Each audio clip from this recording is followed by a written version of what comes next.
Hello mga katsoy! For today's video mga katsoy, magluluto naman tayo ng pangmahirap na ulam mga katsoy. Bakit ko nasabi na pangmahirap ito nga ulam? Kasi palagi kong narinig sa mga taong galit sa kapwa o sa telenovela. Palagi nasasabi na doon ka sa kangkungan pupulutin. Pero wag ka mga katsoy. Punong-puno pala sa vitamina at minerals mga katsoy. Sinisearch ko mga katsoy, nagugulat talaga ako mga katsoy. Imagine mga katsoy, 10 sakit na pwede niya matulungan mga katsoy. Ito pala yung mga 10 mga benefits na pwede niya matulungan mga katsoy. Yung number 4, good eyesight. Since na palagi kong kumakain ng kangkong mga katsoy, nag-iba na yung paningin ko mga katsoy.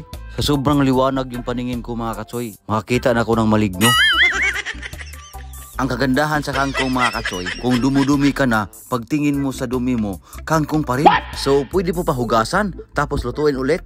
Bitaw mga katsoy, nag-joke lang ako. Mahirap maging seryoso mga katsoy. Kailangan tawa-tawa rin kapag may time para yung mga wrinkles ba.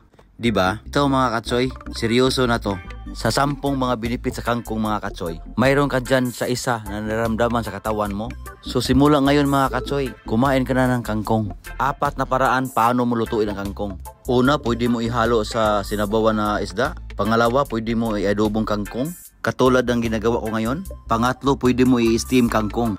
Pang-4, pwede mo ikilawin. Punta ka lang sa may damuhan kung saan tumubo yung kangkong.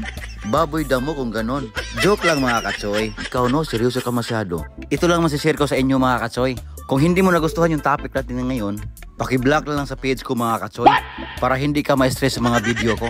Kasi ayaw kong ma-stress ka mga katsoy. Kung nagustuhan mo naman, paki-comment lang mga katsoy kung taga saan ka, para malaman ko din kung saan umabot yung video ko mga katsoy. Tapos paki-like and share, paki-follow na lang din para updated ka kung mayroon kong mga bagong i-upload mga katsoy. So ngayon mga katsoy, mga ona ta oy.